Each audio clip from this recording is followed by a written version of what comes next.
प्रिय बंधुओं, आप लोगों का स्वागत है मेरे YouTube चैनल अध्यात्म ज्ञान पर। आज की कहानी है अष्टावक्र और राजा जनक की रोचक कहानी, या अष्टावक्र ने कैसे तोड़ा आचार्य बंदी का अभिमान, या अष्टावक्र के पिता ऋषि कहोड़ को किस कारण जल में डुबोया गया। प्रिय बंधुओं, जैसा कि आप सब जानते हैं, भारत भूमि वह पवित्र धरती है जिसकी सभ्यता अत्यंत प्राचीन है। अनादिकाल से यहाँ एक तरफ प्रमुख अवतारों जैसे श्री रामचंद्र जी, कृष्ण जी और परशुराम जी ने दुष्टों का संहार करके पुनः धर्म की स्थापना की, तथा दूसरी ओर महर्षि वाल्मीकि, वेद व्यास, वशिष्ठ जी जैसे महान तपस्वियों ने अनेक महान ग्रंथों जैसे रामायण, महाभारत, पतंजलि योग की रचना की। इन्हीं तपोनिष्ठ ऋषियों में अष्टावक्र का नाम भी प्रमुखता से लिया जाता है, जिन्होंने माता के गर्भ में ही अनेक विद्याओं का ज्ञान प्राप्त कर लिया था और अपनी शारीरिक अपंगता के रहते हुए राजा जनक के दरबार में अनेक विद्वानों को शास्त्रार्थ में पराजित कर दिया और फिर अष्टावक्र गीता की रचना की। तो प्रिय बंधुओं, जानते हैं अष्टावक्र की पूरी कहानी। महर्षि उद्दालक का कहोड़ नाम का एक शिष्य था, जो बहुत नियम और संयम से उद्दालक ऋषि की सेवा करता था, तथा उसने उद्दालक ऋषि से अनेक शास्त्रों और वेदों का ज्ञान प्राप्त किया। कहोड़ की सुजाता नाम की पत्नी थी। एक काल के बाद सुजाता गर्भवती हो गई। एक दिन की बात है, कहोड़ मुनि वेद मंत्रों का पाठ कर रहे थे। तभी सुजाता के गर्भाशय से बालक ने कहा, पिताजी, आप जो भी वेद मंत्रों का पाठ करते हो उसका शुद्ध उच्चारण नहीं कर पाते। अजन्मे बालक से इस प्रकार का उलाहना सुनकर महर्षि कहोड़ को गुस्सा आ गया और वो गुस्से में उस बालक से बोले, अरे नादान बालक, तू अभी माता के गर्भ में रहकर ऐसी टेढ़ी मेढ़ी बातें कर रहा है। अतः मैं तुझको शाप देता हूँ कि तू 8 अंगों से टेढ़े मेढ़े होकर पैदा होगा। तो प्रिय बंधुओं, इस प्रकार अष्टावक्र 8 अंगों से टेढ़े मेढ़े होकर पैदा हुए, इसलिए उनका नाम अष्टावक्र यानी 8 विकार वाला पड़ा। तो प्रिय बंधुओं, उन्हीं दिनों यानी अष्टावक्र के जन्म से पहले राजा जनक के दरबार में आचार्य बंदी नामक एक प्रसिद्ध विद्वान थे, जिन्होंने राज्य में राजा जनक के सामने यह घोषणा कर रखी थी कि जो भी उससे शास्त्रार्थ में हारेगा उसे पानी में समाधि लेनी होगी, या हम कह सकते हैं कि उसे पानी में डूबकर खुदकुशी करनी होगी। इस आचार्य बंदी ने अब से पहले बहुत से विद्वानों और ब्राह्मणों को शास्त्रार्थ में हराकर सजा के तौर पर जल समाधि में मरवाया था। जब महर्षि कहोड़ की पत्नी सुजाता के गर्भ का 9वां महीना चल रहा था, तो अपने निर्धन पति कहोड़ से सुजाता ने कहा, हे नाथ, हमारे यहाँ एक नन्हा बालक जन्म लेने वाला है। आपके पास थोड़ा सा भी धन नहीं है जिससे प्रसव काल के समय निर्वाह किया जा सके। अतः आप मिथिलापुरी नरेश राजा जनक से थोड़ा धन मांग लाइए। इस प्रकार महर्षि कहोड़ राजा जनक की सभा में पहुंच गए और उनका सामना शास्त्रार्थ में आचार्य बंदी से हुआ, परंतु महर्षि कहोड़ शास्त्रार्थ में हार गए और उनको पानी में डूबकर मृत्यु को गले लगाना पड़ा, यानी जल समाधि लेनी पड़ी। तो प्रिय बंधुओं, महर्षि कहोड़ की मृत्यु के पश्चात अष्टावक्र का जन्म हुआ, लेकिन उसकी माता सुजाता ने उसे कभी भी उसके पिता कहोड़ के बारे में नहीं बताया। जब भी अष्टावक्र अपने पिता के बारे में पूछते तो सुजाता उसको टाल देती, लेकिन एक दिन अष्टावक्र जिद पर अड़ गए कि माता, कृपया मुझे मेरे पिता के बारे में बताइए, वरना मैं पूरे गांव से इसके बारे में पूछूंगा। तो इस प्रकार बंधुओं, कहोड़ पत्नी सुजाता ने कहोड़ की मृत्यु और शास्त्रार्थ में हारने के बाद जल समाधि की पूरी कहानी अष्टावक्र को बता दी। अष्टावक्र बड़ा ही विद्वान था। उसके जीवन का सिर्फ एक ही लक्ष्य रह गया था, आचार्य बंदी को राजा जनक की सभा में शास्त्रार्थ में पराजित करना और अपने पिता कौड़ की मृत्यु का प्रतिशोध लेना। तो प्रिय बंधुओं, इस प्रकार अष्टावक्र ने आचार्य बंदी को शास्त्रार्थ में हराने की प्रतिज्ञा कर ली, परंतु उसकी माता ने ऐसा करने से मना कर दिया। लेकिन अष्टावक्र की जिद को देखते हुए उसकी माता उसको उदालक ऋषि के पास ले गई। उदालक ऋषि अष्टावक्र से बोले, अष्टावक्र, तुम्हारी शिक्षा अभी पूरी नहीं हुई है। तुम्हारी उम्र और शरीर को देख तुम्हें कोई राजा जनक के दरबार में घुसने भी नहीं देगा। आचार्य बंदी को चुनौती देना तो बहुत दूर की बात है। तभी प्रत्युत्तर में अष्टावक्र बोले, आप मेरे नाना हैं और आचार्य होने के नाते मेरे पिता भी। आचार्य, यदि मैं आचार्य बंदी से पराजित हुआ तो पिता का ऋण उतार पाऊंगा, और यदि विजयी हुआ तो पिता की कीर्ति बढ़ाऊंगा। ये पुरुषार्थ मुझे कर लेने दीजिए आचार्य। मुझे आपकी दी हुई शिक्षा पर पूर्ण विश्वास है। मुझे आज्ञा दीजिए आचार्य। तो प्रिय बंधुओं, इस प्रकार महर्षि उदालक ने अष्टावक्र के विनय करने पर अष्टावक्र को राजा जनक के दरबार में आचार्य बंदी के साथ शास्त्रार्थ करने की अनुमति दे दी और कहा, विजयी हो और अष्टावक्र अपने साथ अपने मामा श्वेतकेतु को भी लेकर जाओ। तो प्रिय बंधुओं, इस प्रकार अपने नाना उदालक ऋषि का आशीर्वाद ले अष्टावक्र और उसके मामा श्वेतकेतु राजा जनक की नगरी मिथिला पहुंचे। नगर में चारों तरफ ब्राह्मणों याचकों की भीड़ उमड़ी हुई थी। नगर वेद मंत्रों से गूंज रहा था। राजा जनक ने वाजपेयी यज्ञ का जो आयोजन किया था, बंदी को ढूंढते हुए और भीड़ से बचते हुए अष्टावक्र और श्वेतकेतु दोनों यज्ञ के द्वार तक पहुंचे। तभी द्वारपाल ने उन्हें रोका, तुम बिना अनुमति के अंदर कैसे जा रहे हो? अष्टावक्र बोला, द्वारपाल, मैं बंदी को ढूंढ रहा हूं। मैं उन्हें शास्त्रार्थ में चुनौती देने आया हूं। इस पर द्वारपाल बोला, हे ब्राह्मण पुत्रों, तुम अभी बालक हो। आचार्य बंदी को चुनौती देने के बजाय किसी आचार्य के आश्रम में जाकर शिक्षा ग्रहण करो।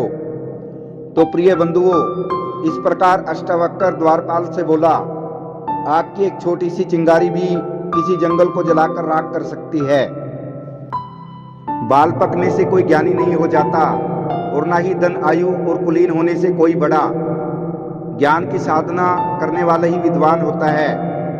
प्रिय बंधुओं, इस प्रकार अष्टावक्र ने क्रोधपूर्ण स्वर में कहा, हम विद्वान हैं। हमारे आने की सूचना राजा जनक और आचार्य बंदी को दो। इस शोर शराबे की आवाज वहीं पर बैठे राजा जनक के कानों तक पहुंच जाती है। तो इस प्रकार बंधुओं, राजा जनक द्वारपाल को कहते हैं, इनको अंदर आने दो। तो प्रिय बंधुओं, जैसे ही अष्टावक्र राजा जनक की सभा में पहुंचते हैं तो सभी उसके शरीर को देखकर ठहाके मारकर हंसने लगते हैं। तभी उनको देखकर अष्टावक्र उनसे भी ज्यादा जोर से हंसने लगते हैं, जिससे वो सभी चुप हो जाते हैं। इस प्रकार राजा जनक अष्टावक्र से पूछते हैं, ब्राह्मण देवता, आप सभा को देखकर इस तरह क्यों हंस रहे हैं? इस पर अष्टावक्र ने निर्भीक होकर कहा, महाराज, मैं तो ये सोचकर यहाँ आया था कि जनक की सभा में आकर इन विद्वानों के बीच में आचार्य बंदी को शास्त्रार्थ में चुनौती दूंगा, लेकिन यहाँ आकर मुझे लगा ये तो मूर्खों की सभा है। अष्टावक्र बोले, महाराज, मैंने अपने हंसने का कारण तो बता दिया। अब आप अपने मूर्ख विद्वानों से पूछें कि वो किस बात पर हंसे, मुझ पर या उस भगवान पर जिसने मुझे बनाया। अष्टावक्र क्रोधित होकर बोले। तो प्रिय बंधुओं, इस प्रकार राजा जनक हाथ जोड़कर खड़े हो गए और अष्टावक्र से कहने लगे, हे ब्राह्मण देवता, मुझे और मेरे दरबारियों को इस अज्ञान के लिए क्षमा करें, पर मेरी आपसे विनती है, अभी आप आचार्य बंदी से शास्त्रार्थ करने के लिए वयस्क नहीं हुए हैं। आचार्य बंदी से शास्त्रार्थ करना कठिन है। उनसे शास्त्रार्थ में हारने वाले को जल समाधि लेनी पड़ती है। इसलिए आप अभी और विद्या अध्ययन करें। तो प्रिय बंधुओं, इस पर अष्टावक्र बोले, राजन, आचार्य बंदी से शास्त्रार्थ करने के लिए मुझ पर गुरु कृपा ही पर्याप्त है। और जो अमर है उसे मृत्यु का क्या भय। किसी महान उद्देश्य के लिए प्राण देना मृत्यु नहीं होती। अतः आप मुझे आचार्य बंदी के सामने प्रस्तुत करें। तो इस प्रकार बंधुओं, आचार्य बंदी अष्टावक्र की चुनौती सुन शास्त्रार्थ के लिए तैयार हो जाते हैं। इस प्रकार आचार्य बंदी अष्टावक्र से पहला प्रश्न करते हैं। आचार्य बंदी ने प्रश्न किया, प्रपंच क्या है?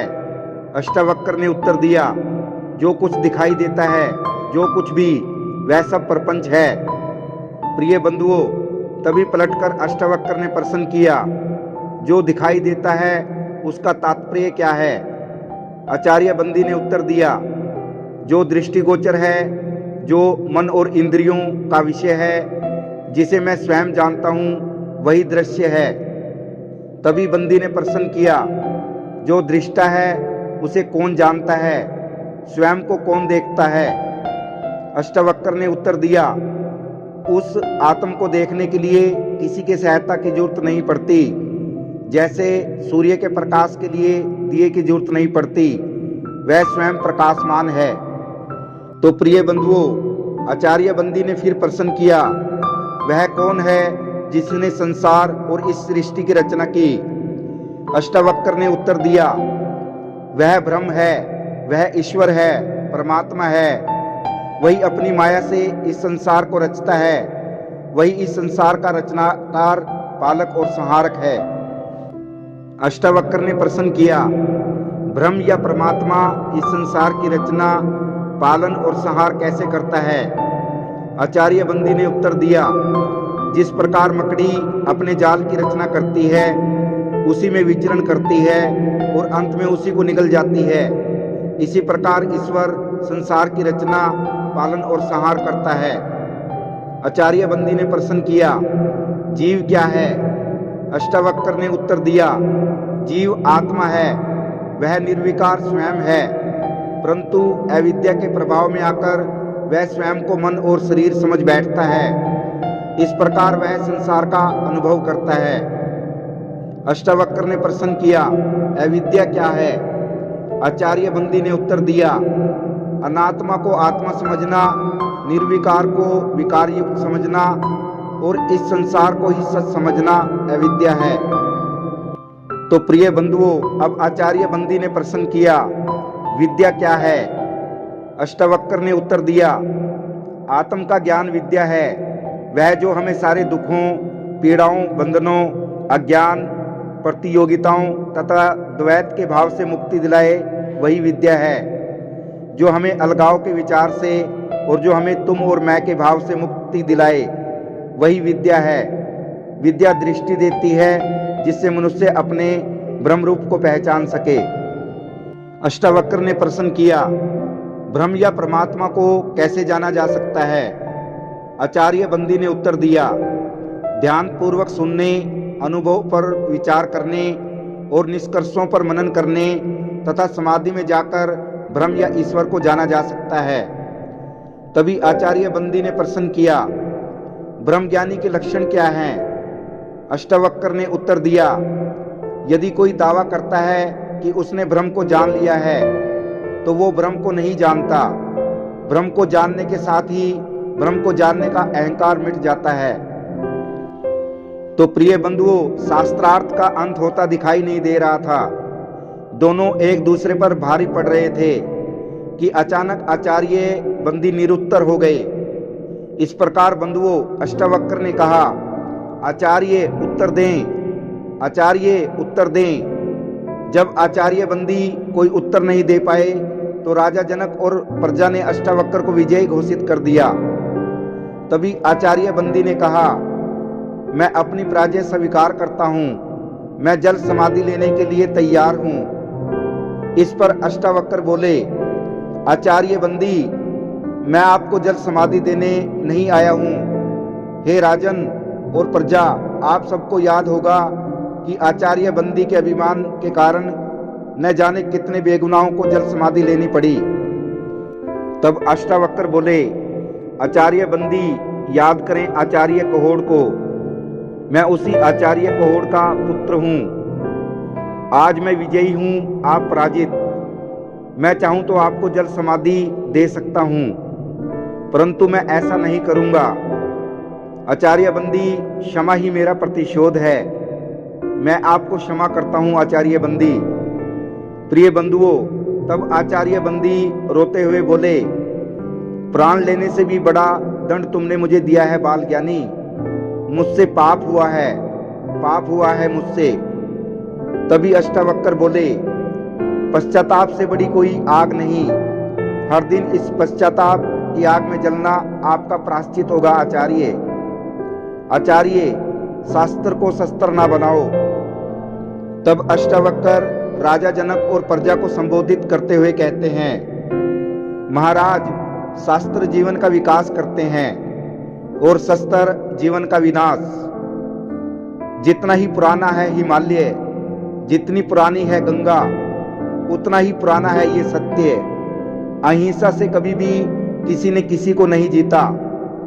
तो प्रिय बंधुओं, इस प्रकार राजा जनक अष्टावक्र जी का बहुत सम्मान करते हैं और उन्हें 1000 गायें दान करते हैं और अष्टावक्र भी खुशीपूर्ण अपने आश्रम को लौट जाते हैं। तो प्रिय बंधुओं, इस प्रकार हमारी ये कहानी समाप्त होती है। यदि ये कहानी आपको पसंद आई हो तो वीडियो को शेयर करना और चैनल को सब्सक्राइब करना। आप सभी दर्शकों का धन्यवाद। जय सिया राम, जय श्री कृष्ण।